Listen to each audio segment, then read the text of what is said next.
Ushbu loyiha Sanoat-Xo'shbank hamkorligida Surxondaryo viloyati Sariyog'li tumani Shahrobod MFYda joylashgan 57-sonli konturda amalga oshirilmoqda.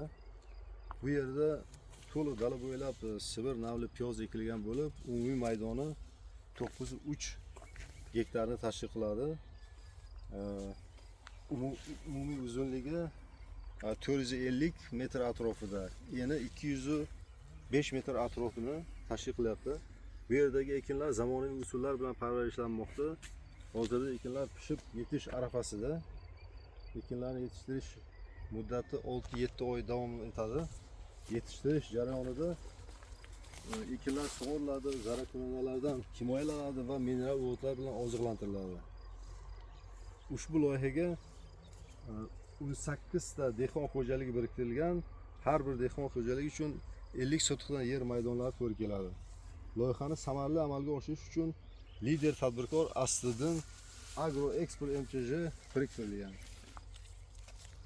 Ushbu loyiha bo'yicha har bir gektardan o'rtacha 65 tonna, jami 750 tonna hosil olish rejalashtirilmoqda.